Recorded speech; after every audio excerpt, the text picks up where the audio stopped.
Yeah. Turn me up. Yeah.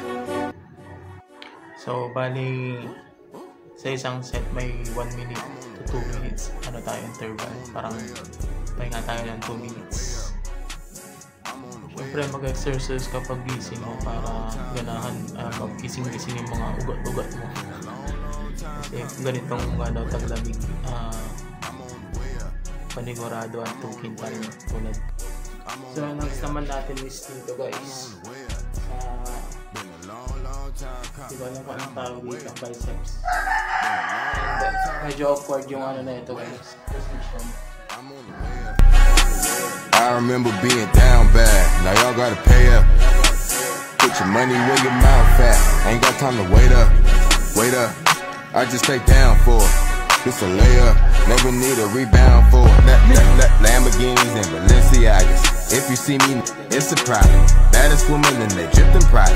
I'm so high up I can't see the bottom. Lamborghinis and Balenciagas. If you see me, it's a problem. When you see me, it's a problem.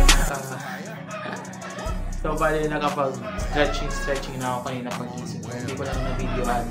Pero, first thing first, dapat nag-stretching kayo ganyan. Dapat nag-stretching kayo before kayo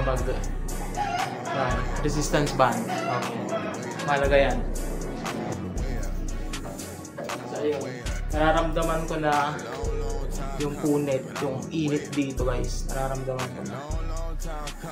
So, maganda yun. Tiisin mo lang. Siyempre, gusto mo yan eh. No? Gusto mo yan eh.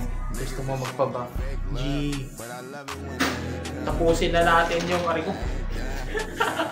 tapusin na natin yung fourth set.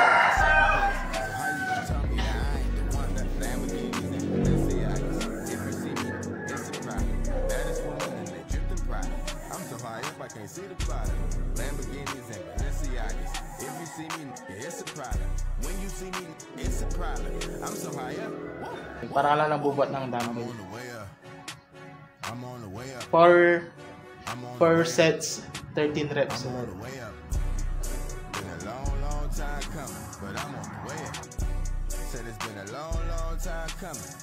Tapos sa kabila naman.